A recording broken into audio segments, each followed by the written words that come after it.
Hello and welcome to the Oxford Mathematics Online Open Days. It's great to have you with us. So hello to everyone watching live, and hello if anybody's watching on catch up on YouTube after it's been live. If you're joining us live, then you can join in with Q&A and sort of live chat and talk to us right now over in the Q&A section, which there's links on the Open Day page. Wherever it says join Q&A, that takes you to something called Slido, where you can ask us anything. I've currently got a couple of tutors and lots of current students around to answer your questions and to chat to you about anything that's on your mind about Oxford, maths, Open Days, or anything about mathematics at university, I suppose. So hello, my name's James. I'm the admissions coordinator for Maths at Oxford. On behalf of all of the staff at Oxford, welcome to the Open Days. It's a real shame that we can't have you in the Andrew Wiles building at the moment, which is home of the Mathematical Institute in the University of Oxford. But we're going to try and do the best we can anyway to do an Open Day online over the internet to you. Okay,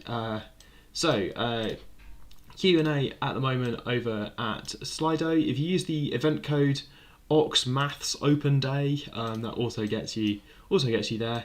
And people are going to start sort of asking questions and answering questions over there. There's a few in there from the last Open Day we did.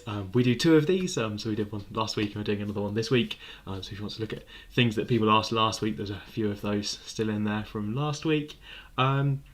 My job here is I'm going to try and show you a bit of maths. I'm going to try to explain all the different things that we've made for the Open Day so that you get an idea of what there is out there on this online Open Day. And then I'm going to go over to the Q&A and see what's been going on in the Q&A. So if you ask something in the Q&A, there's a chance that it might appear on this live stream at some point later on. You can be anonymous in the Q&A. You can ask something without saying who you are. You can put a name in there. There's nothing that checks whether it's your real name or not. So yeah, really feel free to ask us anything. No silly questions.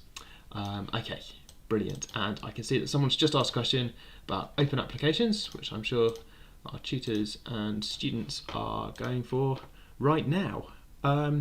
Brilliant. Okay, that's the setup. The students are here until about 12 o'clock if you want to ask questions to your current students. I think the tutors will be here something like 10 to 11 o'clock while I'm live. And I thought I'd start, while that's going on, while you're typing questions to them and chatting to them, I thought I'd start by showing you some mathematics, if that's all right. We always try and get lots of mathematics into the Open Day. I'll show you the videos we've made later on. We also try and get maths into the Welcome Me Starts bit as well. Here goes. So I've been thinking about distance recently. You see, I'm broadcasting this to you from a great distance, and that's distance in the kind of Euclidean sense. The Euclidean definition of distance is this thing that uses Pythagoras. It's lots of x squared plus y squared and then square root. It's to find the distances between things. That's the kind of normal definition of distance that you learn at school. Maybe if we're in the xy plane, then we would work out square root of x squared plus y squared. In what's the notation for the xy plane? Okay.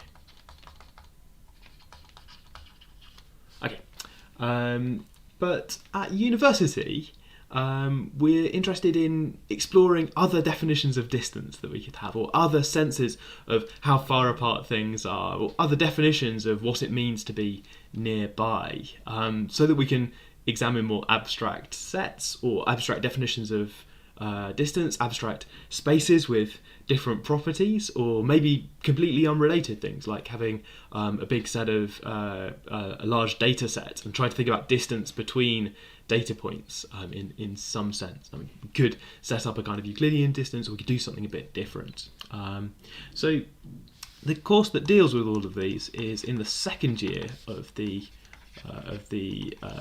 Oxford Mathematics degree, and it deals with metric spaces. There's something in that I want to there's something in that course that I want to show you now, to try and give you an idea of the sort of language of that course. So if you've got a set, maybe all the points in the xy plane, and a distance function, So here distance would be root x squared plus y squared. That's the different distance between 2 points. So I suppose that's the distance for, really I mean like the difference in the x coordinates and the difference in the y coordinates, but I haven't written out all the coordinates. A little bit vague. Okay, so you've got some definition of distance in the normal sense, perhaps. Then an open subset of your space is one such that every point in the subset is surrounded by a neighbourhood of points in the subset. Okay, let's try and draw an example of an open subset. It's a little bit tricky because I don't want edges. Edges are a problem for an open subset. Maybe if I have this without the edges, so if we imagine this with kind of in an inequality to be everything inside this but not the edges, then maybe this is an open subset because every point inside is surrounded by a little open neighbourhood of points inside this set. You see, the edges would be a problem because they're not surrounded by points inside the set. There's a side that's not inside the open subset. Okay, so this is quite nice because this definition of an open subset, you'll notice, doesn't depend too much on what distance means or what the set is or what the subset is. So long as I can define neighbourhood and being surrounded in a kind of general sense, then we can start to talk about properties that different distances and different sets might have. Okay, that's an open subset. I also want to show you the definition of a closed subset. So a closed subset is one where the complement, that means take everything that's not in your subset, take the opposite of your subset.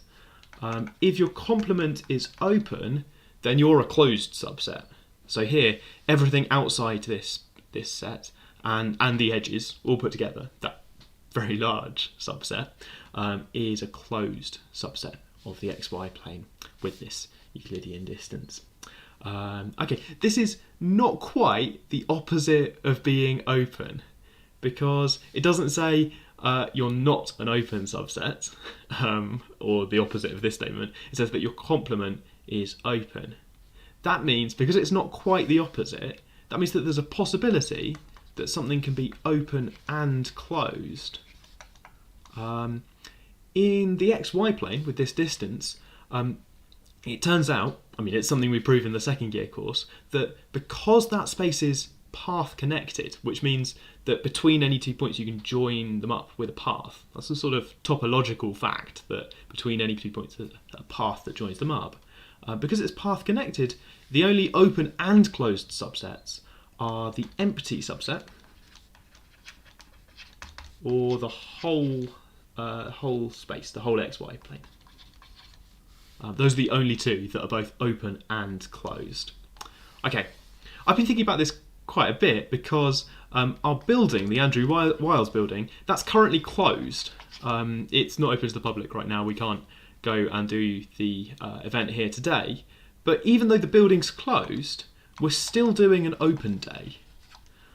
So we're sort of in this state of being open and closed. And I suppose the lesson from above with this xy plane and the only open and closed things being empty in the whole set is that if our open day for a closed building is closed and open, then it's all or nothing. We've got to give you everything that we would normally have or nothing at all. So that's the aim of today. All or nothing. Right. Just to be clear, in case anybody thought that was entirely a waste of time, everything below the line is a joke and everything above the line is actual mathematics, not part of the joke. And we are online. Right, okay. Quite enough of that. Right, okay, good. It's good to get a bit of maths in, isn't it? What's Q&A saying at the moment? Q&A talking about the pandemic a little bit. And I see someone's asked a question about research. And someone just says, hello. And they're anonymous. So, hello, anonymous people. I guess we're in position with several anonymous people in some sense. Hi, if you're anonymous. Okay. I tend to assume that all the anonymous people are the same person when we do things like this. Even though I'm sure you're lots of different people. Okay, right. Making the most of today. Here's what's going on today in terms of timings.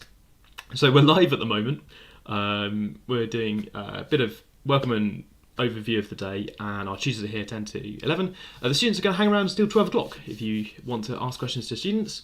So make the most of that. Drop in and chat to the students if you want to. Later in the day at 4 p.m, we're going to get back together for another live broadcast. That's the tutors and me. I've given the students the afternoon off. So 4 o'clock, it's tutors and me to do a little bit more Q&A and to talk about next steps, what you might want to do after the open day. So that Q&A session at the end might be a good place if you come up with a question during the day.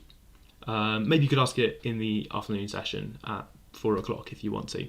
Or throughout the day, I'm going to be keeping one eye on the Q&A box, even outside of these times. So you might get an answer to your question in the middle of the day if you ask a question in the middle of the day. Okay, so that's the join the Q&A button, which I can see that some of you have already found anywhere on the Open Day page. I'm going to read out the URL one more time. So that's on slido.com, slido.com, and the event code is Ox Maths Open Day. That's maths with an S, day without an S, Ox without an S. Right, okay. So that's where we're doing Q&A. Normally in the open day, there'll be lots of chances to sort of mingle around and hang out in our lovely building and chat to us about stuff. So we're really keen to try and chat to you about anything that's on your mind, as if we were all in the same building. This is, I think, the best I can do right now. Okay, right, I'm rambling, so I need to show you the next slide. So other stuff that's going on today, it's a long way between here and 4 p.m. And we know that you might have other stuff going on today. You might want to drop in and out, and that's obviously fine. If you're looking for some structured activities, then I'm going to be running a live math workshop. I'm running this twice, at 1 o'clock and 2:30. We're going to look at a few past MAT questions and talk about solving MAT questions. MAT is the Mathematics Admissions Test. It's the maths test that we use as sort of the first step of our admissions process to help us decide who we're going to shortlist for interview. So it's sort of an important part of the application process for maths. We get lots of questions about it. I'm doing some live MAT workshops to talk about MAT questions. So it's a chance to put a bit of live maths into your day. There are 2 sessions and they're the same as each other for your convenience, depending on what else you want to do. If you're trying to catch the qualifying for Formula 1, then you might pick one or the other. They're the same. There's really no benefit to going to both. They're also the same as the ones last week. If anybody's come back from last week, then please don't go to this session 4 times. There's a sort of game theory thing in choosing whether to go to the 1 p.m. session or the 2:30 session, depending on if you're free for both and you want to do one. The game theory here is you probably want to end up at the session with fewer people, because then it's slightly more sort of cozy. Like people, it's easier for you to have a chat about MAT questions. Last time people had to guess which session would be more popular. And last time, you now have data. Last time, the first session was about twice as popular as the second one. So you can use that data to inform your model of which one you would like to guess to be at. And we'll see how that goes. I sort of wonder if we can sort of train a model here. Okay, too much statistics. Right, okay. So that's something that you might put somewhere in your afternoon if you want to, if you can make it to one of them. Right, would be lovely to see you there. Right, okay. We've made a huge number of pre-recorded videos. We've done a lot of them pre-recorded rather than live because, well, pre-recorded videos, you can watch them whenever you like at any time. I'd like to go through them quickly and explain roughly what they are to try and encourage you to explore the content that we've made, I suppose. On the Open Day page, there's links to all of these with the thumbnails and with a quick description, and I've tried to put in brackets how long they are so that if you're trying to plan your day or think about what you want to do or the sequence of which things you're interested in, then you can fit things together. You don't need to do this today because the videos are going to stay there indefinitely, so you can plan what you want to watch. I think I'd advise you, if you think you might have questions as a result, then it's easier for us to answer questions today because we've got a Q&A session later. So if you watch a video and you have a question, maybe doing that today might be a quicker way to get answers to your questions. Otherwise, you are of course welcome to email us. There's an email address in the description of all or most of the videos and on the Open Day page. Right, okay, quick look at what we've made. So we've got Maths at Oxford. This is a sort of overview, it's a good starting point, outlining what maths degrees Oxford does. We have 4, including some joint honours courses, and a look at how we approach teaching and learning. That's with Dr. Richard L, who's our Director for Undergraduate Studies, looking at what's in the maths degree. So this is a good starting point if you're not sure whether you want to do maths or one of the joint honours courses, or even what a joint honours course is. You might like this video. I've put a link to the Andrew Wiles building from the air, which is a drone video. It's very short. It's 2 minutes of drone footage of our lovely Andrew Wiles building, which is quite new and shiny. It was filmed before lockdown, but also when the building happens to be empty, so you wouldn't know. Right, Maths and Philosophy is obviously a look at the Maths and Philosophy course in particular with Dr. James Studd, mathematical philosopher. It's got some information about that joint honours course. It was made together with one of the specific topic videos that I'll show you in a moment. There's also an introduction to computer science with Professor Alex Rogers. Okay, so just obviously looking at the computer science courses, including maths and computer science, also looking at the other computer science courses on offer at Oxford. Okay, those are sort of the main information videos. We've tried to put in some videos about specific mathematics topics, in case you're interested in any mathematics topics. So these have got names on the screen here. I want to talk a little bit about what's in them. So Pure Mathematics with Vicky Neal looks at one topic through the different years of the Oxford Mathematics degree, looking at how it develops through different courses in a way that I hope you can follow parts of, or it should be explained in terms that you can follow bits of the mathematics and see how an idea is developed. That was filmed at the last time we did an in-person open day, so it's in our largest lecture room, if you want a sense of what our largest lecture room looks like where we do our first year lectures. That's Pure Mathematics with Vicky Neal. It's got elliptic curves in, and it's got Fermat's last theorem on the board at one point. Differential equations is a video about differential equations, taking a topic from A-level mathematics and explaining something that's not explained at A-level that is explained at university, and giving you this kind of idea about how that A-level topic might be backed up by some more powerful mathematics that we do at university. So you could watch this as sort of revision of an A-level thing, but also with an extension to looking ahead to university mathematics. That's with Tom Crawford, who's also appeared on other YouTube videos with a popular YouTube channel himself, and appears on Numberphile and things like that. Infinity Machines is a talk about machines that do infinitely many things, and it quickly gets very philosophical. This is with James Studd. James starts with a paradox that you might have heard before about a runner trying to catch a tortoise, and explores the kind of philosophical aspects of that, as well as some A-level maths. And there's a discussion of whether the A-level maths is relevant or not to the philosophy of the problem. Then Infinity Machines, machines that try to do infinitely many things, and whether that conceptually makes sense. Applied Mathematics with Dr. Dominic Vella looks at different topics in trying to use mathematics on actual problems in the real world, or developing theory that we could use for lots of different problems. So applied mathematics either means applying mathematics to an actual problem, or developing generally useful theory that could be used in lots of different problems. There's a particular focus on partial differential equations, which are a bit like differential equations, but with more sorts of derivative in. So applied mathematics if you're interested in that sort of thing. We've got to talk on machine learning. Machine learning is very popular at the moment, obviously. So we are trying to keep our courses up to date, of course, and keep new things in there. So machine learning is a look at some of the sort of statistics of decision making.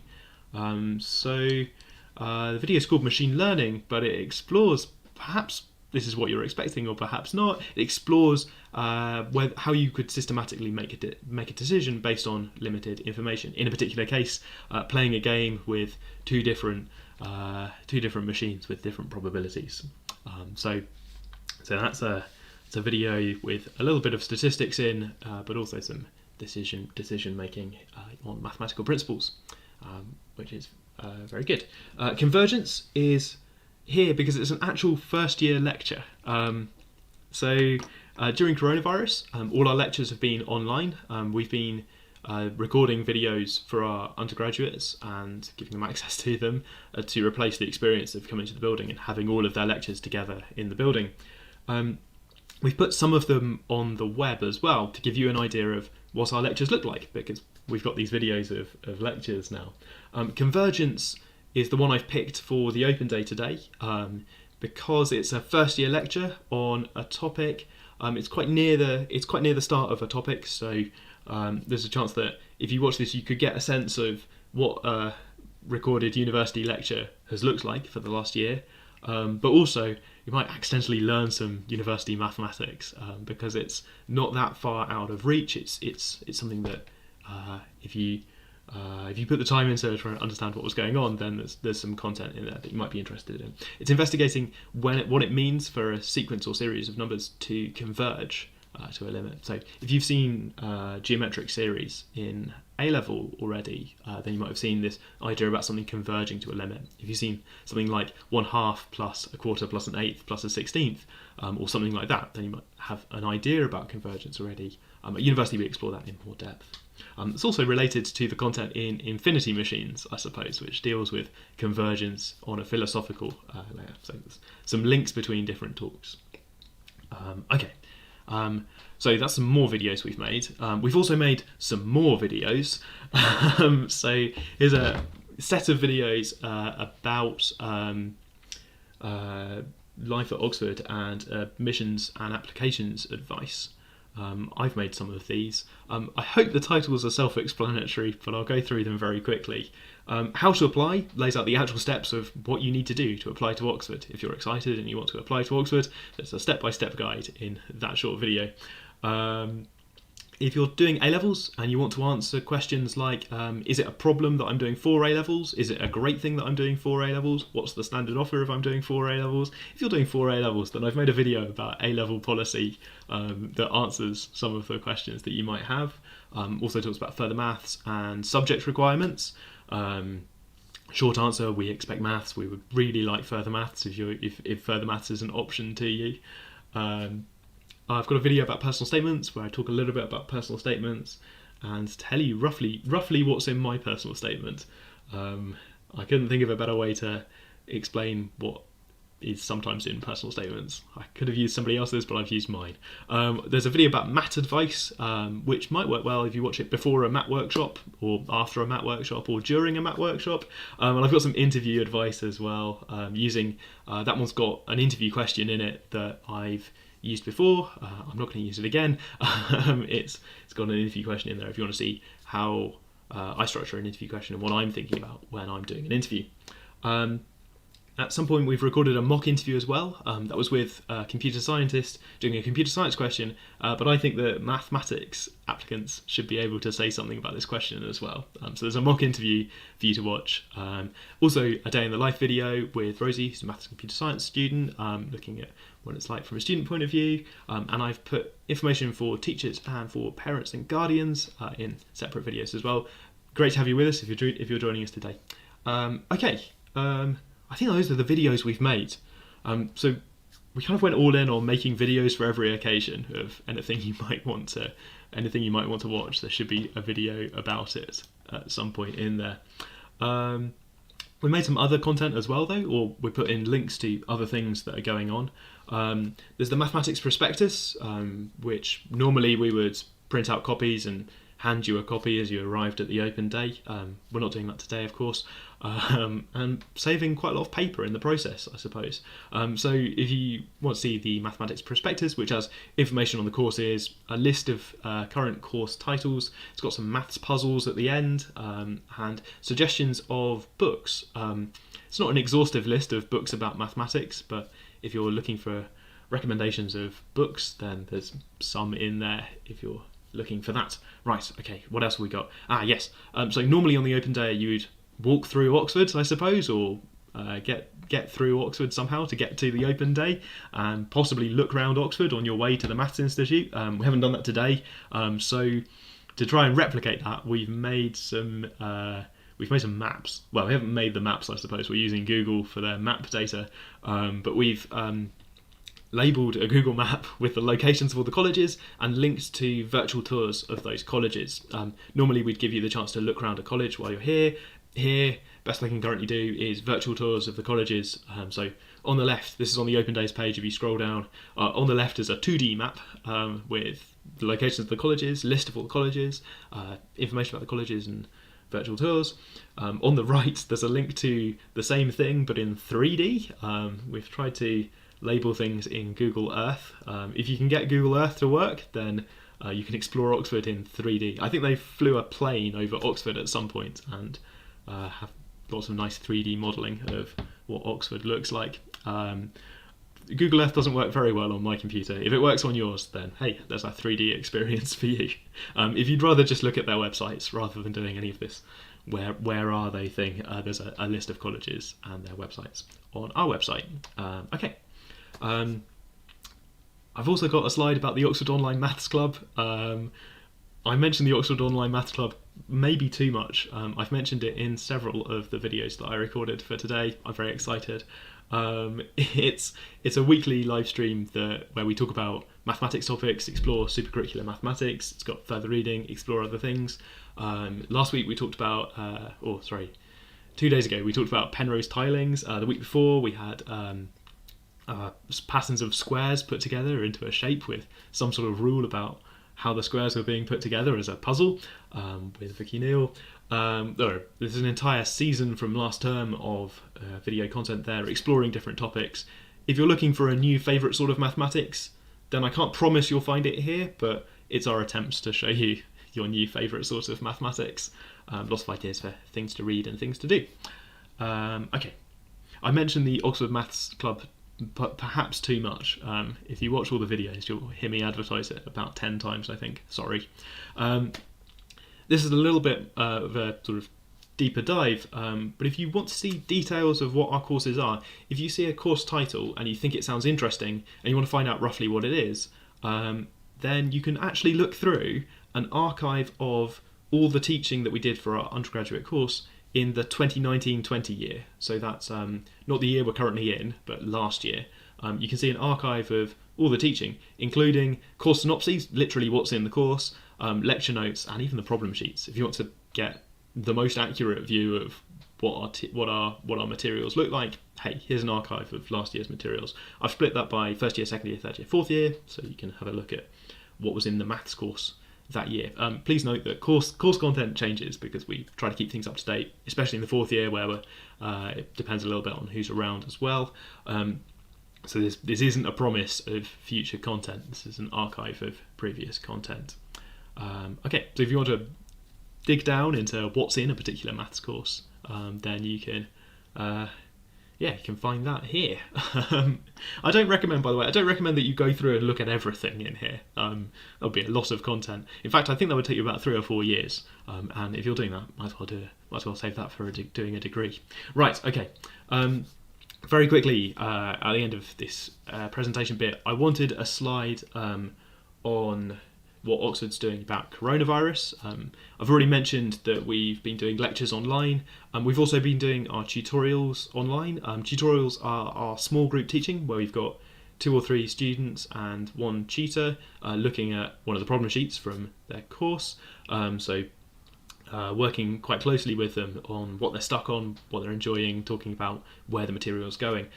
Doing those tutorials online has let us keep in touch with our students, I think, quite closely and check that they're okay. There's been lots of really great student support I want to highlight through our college system.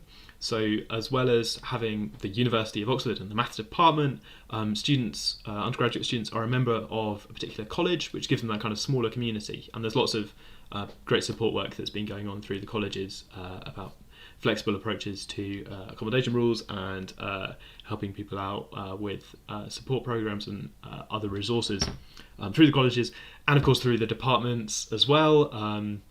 I think the department's done a good job of adapting material to work in an online format, and I think our students appreciate the support that we're doing. I'm not taking credit for the Oxford vaccine, of course, but it feels like it would be remiss of me not to mention the Oxford vaccine on a slide that's titled "What's Oxford Doing About Coronavirus?" So one of the first coronavirus vaccines from Oxford. I'm very proud of it. Obviously not involved, but I had to put it on the slide because of the title. Right, okay, that's all the waffle from me. Welcome to the open day. I hope you have a good day and you have time to watch maybe some of the videos, try out some of the other resources, ask us questions throughout the day, come and chat to us. I think for the next half an hour tops, I'm going to look through the Q&A and see what's been going on in the Q&A. So if you ask a question now, I might get answered live. You might get one of the fastest responses ever, right? Because you might get a response live on this broadcast. And yes, okay, so I'm going to stay live for a little bit, and I'm joined still by tutors and current students. The students, I think I said earlier, are going to hang around until about 12 o'clock or until people stop asking questions, so make the most of that. Let's nudge that a little bit. There we go. So I've put this to recent questions. I'm going to have a quick look to see if students... How do I want to do this? I've broken everything. Haha. Right, okay. We've got some questions on the screen. I'm going to work out how to answer these, and while looking at something else. Wouldn't be a broadcast without a little bit of technical issues. Bear with me. That's kind of over there, isn't it? There we go. And then I log in, and then I can see what people are saying at the same time. Okay, I think I've got the Q&A. Recent. Brilliant. Okay. Let's have a look at... Well, let's have a look at top questions and see what's been going on. So there's questions from previous open day about any books. I mentioned there are some books in the prospectus. Not an exhaustive list. It's listed by sort of biography and history and popular mathematics, and there's a section on bridging material between A-level or equivalent and university. Those are the sections, and then it's not exhaustive within there. We certainly don't expect people to have read all of the books, or even most of the books, or even any of the books on that list. It's just some books that we like. Okay, typical timetable. I think there's an answer in Slido, but I'm going to stress that we do lectures in the mornings, Monday to Friday, and then in the afternoons there's kind of quite a lot of time for independent study.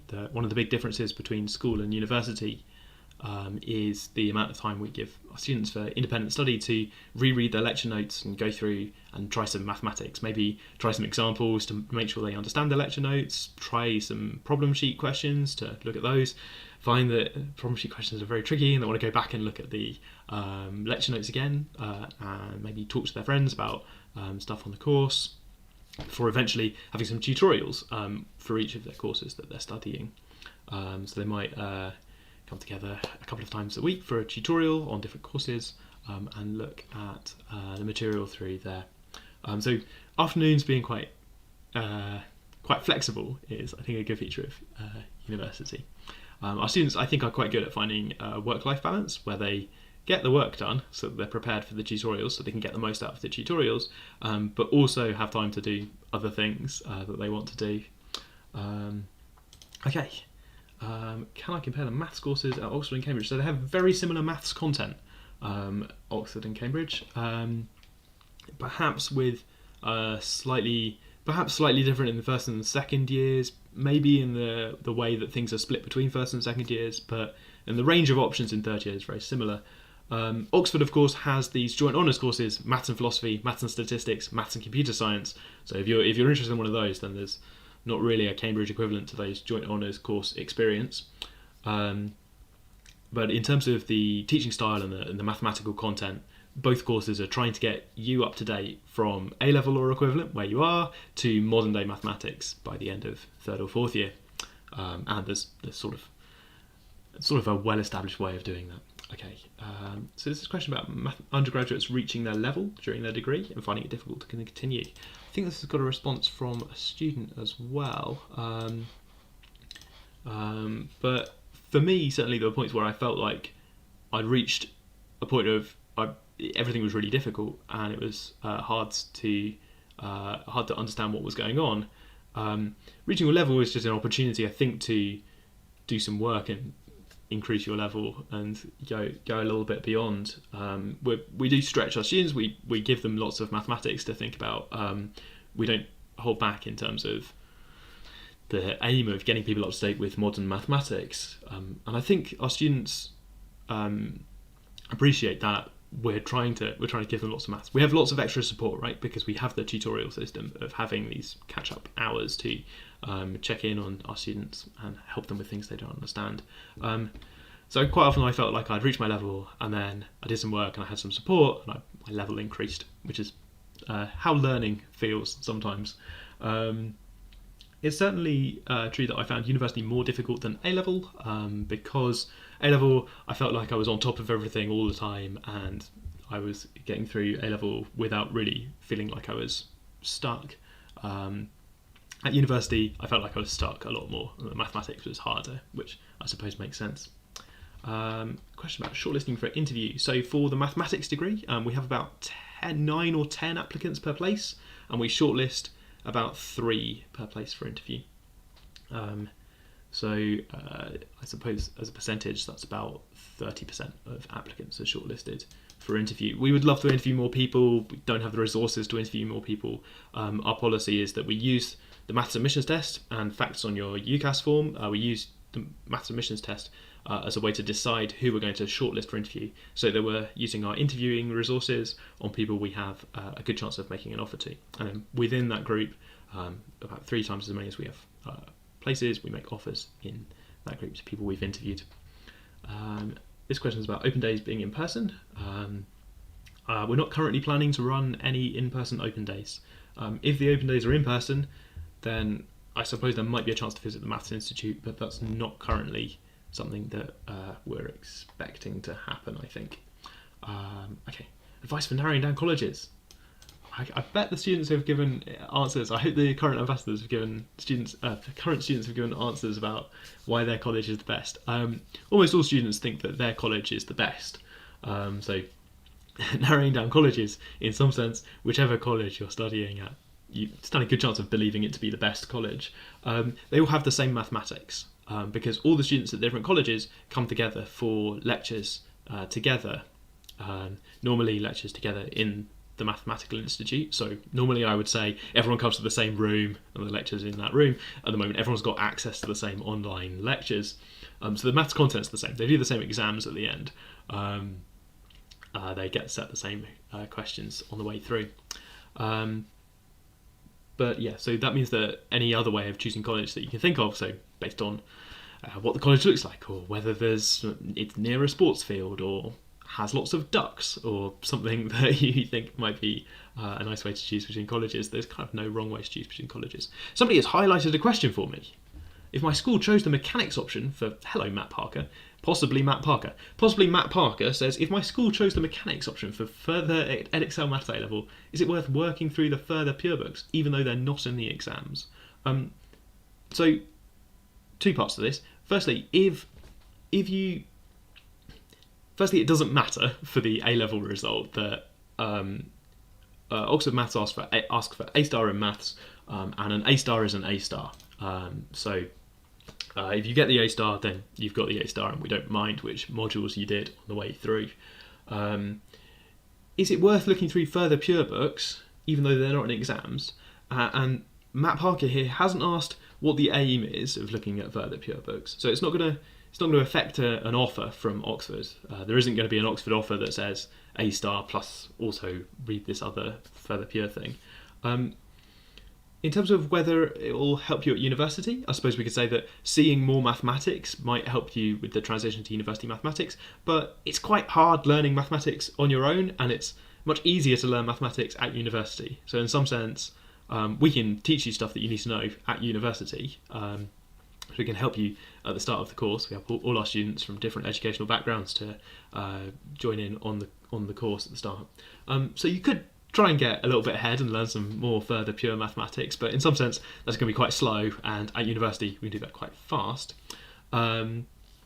If my sculpture, and there's another question, I suppose, that is that a good thing to do just to see more mathematics? And I think it is a good way of seeing more mathematics, to just look at more mathematics. You might find topics that you're interested in, that you want to investigate further, that you want to look at for other bits of mathematics in that kind of super curricular sense, right? For you, the curriculum is mechanics options.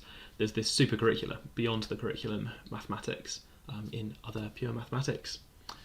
Okay, things are coming in. There's a suggestion at the top here to include the Oxford simulation model on things that Oxford's doing about COVID-19. Yeah, so I should have included. There's an Oxford coronavirus information page I should have linked to. I think it might be ox.ac.uk/coronavirus with information on lots of different things that Oxford University researchers are doing on different aspects of coronavirus. Not just the vaccine, loads of things going on. Okay, thanks for including. thanks for the shout out for more Oxford research. Okay. So do maths courses at universities offer similar modules? I think this is a good question. It's got a thumbs up, so that's a sign that someone else agrees this is a good question. I think they do, by and large. So it's worth looking at information about the maths course, especially if there's particular topics that you really want to see in a maths degree. I think most maths degrees in the UK are trying to do the same thing, right? Which is take people from A-level mathematics who maybe have further mathematics or maybe not, and get them up to date with some modern ideas in mathematics. There's a kind of pretty standard way to get people through that in terms of abstract algebra, and then going in the direction of partial differential equations, or things like Galois theory to get them up to date, fields and rings and things like that in that direction, while also teaching them a bit of differential equations and showing them things about applications of mathematics. I think there's a sort of framework of how I would structure most maths courses. Of course, particular maths courses might have particular focuses, or might have a particular sort of subset of topics, or might be focused on a particular thing. If you're doing a degree in mathematical physics, then I'll be more specialised. Or if you're doing a degree somewhere in mathematics applied to a particular thing, then that might be a more focused degree experience. Oxford and Cambridge actually have lots of options in the third year, so it opens up into lots of different directions rather than having a kind of focus to our mathematics degree. So you might find that other universities break up the maths content into different degrees with slightly different names. But in terms of what mathematics there is, yeah, universities have got similar ideas about what mathematics there is. So how does the standard offer with Scottish qualifications compare to A-levels? So our standard offer on Scottish qualifications involves advanced hires, and we know that provision of advanced hires varies a little bit from institution to institution, depending on from school to school how many advanced hires you're allowed to do. We'd like to see a couple of advanced hires with top grades in those. That's trying to emulate the part of our standard A-level offer where we ask people to do as much maths as is available to them. So we ask people for the maths degree to do A-star in maths, A-star in further maths if you're doing further maths, which we would strongly recommend if further maths is available to you. There's also a part of the standard offer for Scottish qualifications where we're asking for a certain number of not higher level qualifications grades as a kind of emulating the kind of 3A level part of the A-level offer. So it compares kind of one to one in some sense, but with some translation across how the courses work. The two things we're looking for in our standard offers, by the way, are you good at maths? Are you making the most of the maths opportunities that are available to you by doing the maths that's offered to you and doing well at it? And also, are you going to be okay with the workload at Oxford, where we give people a lot of maths to do. We tend to look for evidence of workload through, for A levels, an A in a third A level, doesn't matter what subject it is. For Scottish qualifications, a certain number. Okay. Standard offers for different qualifications on our website, sorted by UK qualifications on one bit of the website and international qualifications on a different bit of the website. Links on the web. Right. Okay. So slightly different offers for slightly different qualifications, but the idea is always, you're doing a bit of maths. Are you good at maths? Do you like maths? And if we do 3 or 4 years of maths with you, is that going to be a thing? How do contextual offers work at Oxford? So we don't do contextual offers in the sense that some universities will lower standards to ask for lower grades from particular candidates. We do a system that's more like supporting people to achieve the grades that we're asking for. So our standard conditional offer is A star in maths, A star in further maths, A in any third subject for mathematics at Oxford for people doing A levels, and that's the offer that we make to our applicants. We have a program called Opportunity Oxford that is a sort of extra bit of bridging material. It involves a summer school and lots of extra bits of mathematics that we might add on to a candidate's offer to say, get these grades, and we're also going to give you a summer bridging program afterwards between A-level study and starting university. So we have this sort of program of extra support for some applicants. And I suppose for candidates at schools that don't offer further mathematics, if your school or college doesn't offer further mathematics, then the most mathematics that's available to you would be just maths A-level. In that case, the standard conditional offer is slightly different. It's A star in maths, and then grades in 2 more A-levels that aren't mathematics, because you don't have another maths A-level. So in some sense, that would be a slightly reduced offer because it doesn't involve further mathematics, because further maths wasn't an option for you.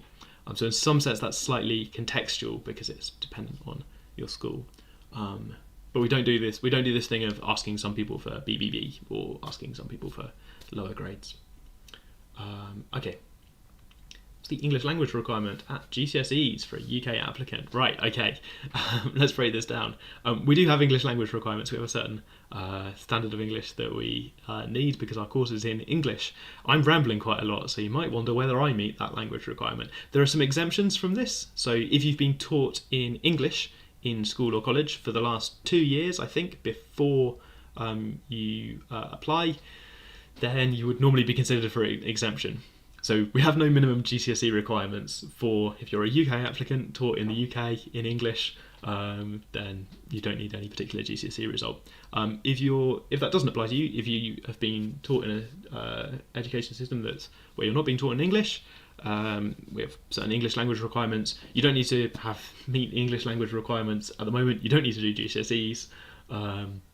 We might make that part of a conditional offer to say, after we've made the offer, after we've sorted everything out, please take one of these English language tests to check that you've got the proficiency in English language. Right, I think I hit the points there. UK applicants, very unlikely we'd ask you for any sort of English language requirement because you're probably exempt. GCSE grade B is something that we ask some international applicants for if they're about to do a GCSE, but it's unusual that they're about to do a GCSE. Usually they're about to do one of these English language tests like IELTS or TOEFL, TOEFL or IELTS. So there's some English language tests that people do. No minimum GCSE requirements, by the way, is something that I say about GCSEs in general, not just English here, but we don't have a minimum GCSE grade that we need for Oxford. We're much more interested in your more recent achievements, like how's A-level going? Are your predicted grades predicted to meet our standard conditional offer? And your performance on the mathematics submissions test, which is a very specific maths test that you do close to the start of the degree because you're doing it at a point of application, more or less. 3rd of November 2021 is the maths submissions test. That's a more interesting metric for us. And we do look at GCSEs aggregated together as one measure of academic potential, something to do with. We think it tells us something about academic potential in terms of it being a bunch of exams that you did, or in a lot of cases here, a bunch of exams that you didn't do. We know that GCSEs were not a great measure of mathematical ability before because they're not entirely about maths, and now nobody's done the exams. So in some sense, math is the right answer to what GCSE grades do I need? Math submissions test. Does Oxford value any extracurriculars which aren't related to maths? Or are they not worth mentioning in a personal statement? These are quite two extremes.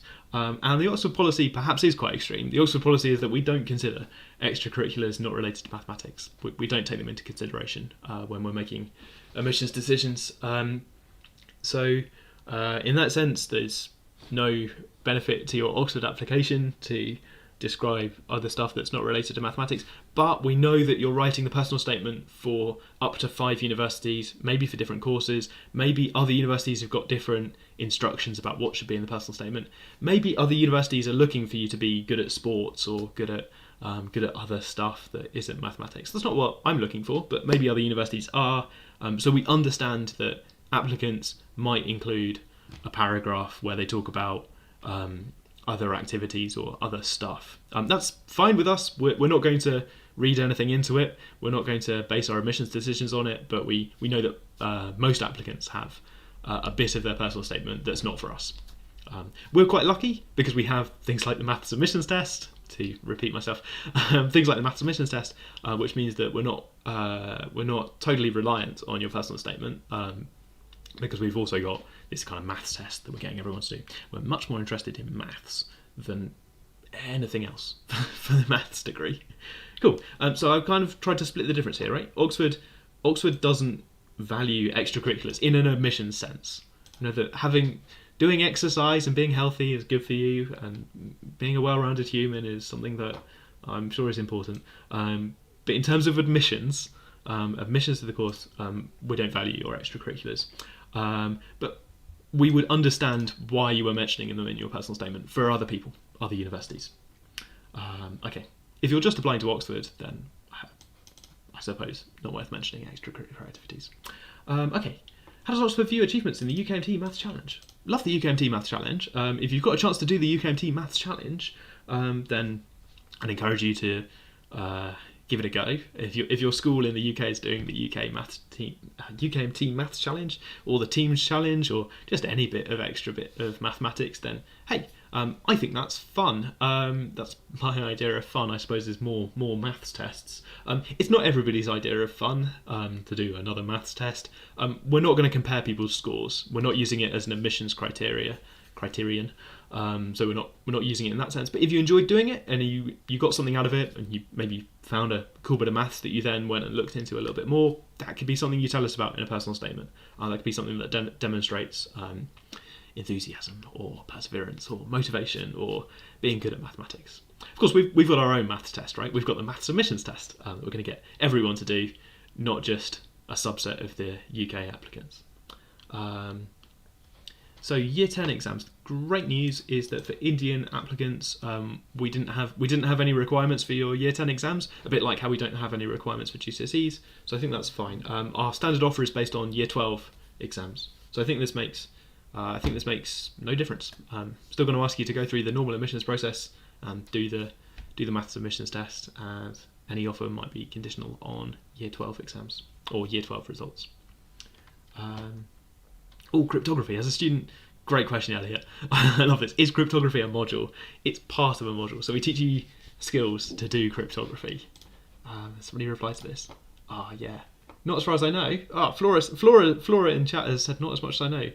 Something, yeah, there's a little bit of RSA. We haven't got a big bit of cryptography, but we do teach people the skills they need to understand cryptography, and we explain RSA a little bit to them in one of the number theory courses. Our graduates are definitely able to get jobs in cryptography in that sort of sense. Right. Probably not allowed to say too much about that. Right. Okay. Is there any course IB students are encouraged to take? No. Well, I mean, we encourage you to do. We're pretty much required to do mathematics. Either pathway. Doesn't matter which pathway you're doing for IB students.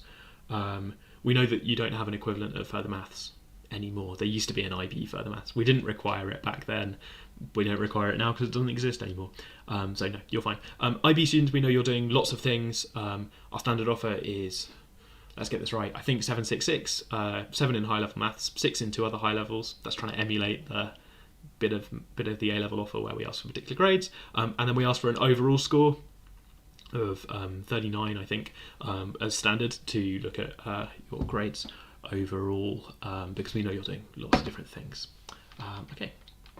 If I do extracurriculars related to physics and computers, I call these supercurriculars, by the way, because I've been very harsh on extracurriculars, things like sport and unrelated to stuff. If you do, I call them supercurricular if they're sort of related to the curriculum. Here, physics and computing have some overlap with mathematics. If you're interested in physics, then you might be interested in kind of theoretical physics or understanding things like quantum theory and maybe fluid dynamics or perhaps electromagnetism. And all of those are in the maths degree at Oxford. We have modules on them because they involve mathematics. They're examples of applied mathematics using theory from, I suppose, differential equations and linear algebra. So matrix theory for quantum mechanics. We teach them in the maths course as optional units in second and third year, looking at those topics. So yeah, you could talk about the interest overlap with physics, or equally computing. We have lots of overlap with computing as well. You might be interested in things like optimization or logic, and perhaps set theory, or the kind of lambda calculus stuff. Who knows? Who knows what you're interested in? But yeah, you can tell us about your overlap. I'd encourage you to look at the overlap and look at how it's relevant to the course that you're applying for, because that would be a way of looking at some extra mathematics. So you've got that. Yeah, you're allowed to have interests beyond pure mathematics. I'm personally quite interested in applied mathematics. So I'll stand up for it given any opportunity. So yeah, you're allowed to have interests beyond, let's say, beyond number theory. Although there's nothing wrong with number theory. How much maths do you do in the computer science course? How much computer science do you do in the maths course? Ooh, just a little bit. I think at most 25% of your third year of the maths degree could be on computer science modules. So at most 25% of third year. We have a joint honours course. It sounds like this an honours person is crying out for a joint course. If only you could do maths and computer science at the same time. And we have that. We have a course called Maths and Computer Science, where you do about half of the maths modules and about half of the computer science modules added together into a degree. And it's really good fun looking at maths and computer science together.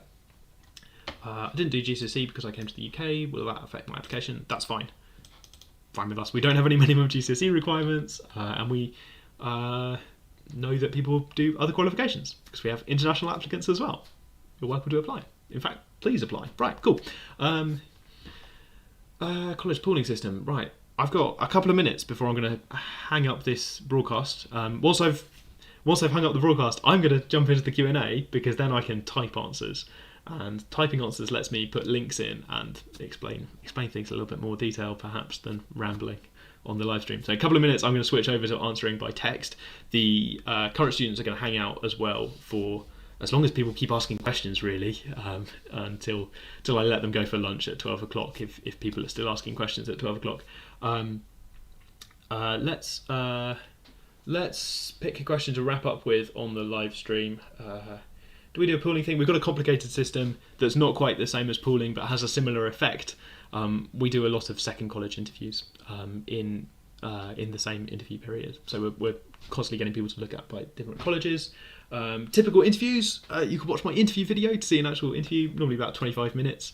SAT marks, so SAT marks, we know that SAT subject tests have been discontinued, but we can make offers based on SAT, so that's part of our American qualification offer if we've got the SAT thing. And Oxford Foundation is going to be a foundation year in starting at some point in the future. I believe it's been delayed by a year because of COVID. Also, the foundation is going to be an entire foundation year we're not ready to announce yet which courses have an Oxford Foundation, foundation year. We're not ready to announce how that's going to work or whether maths is taking part in the foundation year. So at the moment, I don't have a foundation year to advertise to you, and it's possible that that's been delayed to a sense that I can't advertise the foundation year to you. We do have bridging material over the summer for all of our students, not just Opportunity Oxford, and we have, I think, a very good start to the course. Very good course, to be honest, but a very, very smooth start to the course where we help people get up to speed with university mathematics and teach them bits of mathematics that they're going to need. Of course, there's a talk from first principles, so in some sense we're already thinking about teaching things without assuming knowledge. It's kind of how mathematics works. Preparing for interviews, and so preparing for interviews is a little bit in my interview video. I'm going to switch to answering questions with my keyboard. To do that, I'm going to hang up the live stream so that you don't have to listen to my horrible keyboard noise. Thank you very much for watching. Enjoy the open day. I encourage you to hang out and ask some questions, watch some videos, and if you're coming back for a Matt workshop at 1 p.m. or 2:30, then I'll see you then for a Matt workshop at 1 p.m. or 2:30, and then perhaps Q&A at the end of the day at 4 o'clock if you want to ask questions to a live stream. In come more questions that I'm going to answer by typing with the students. Have a lovely day from all of us at Oxford, and perhaps I'll see you later on. Goodbye.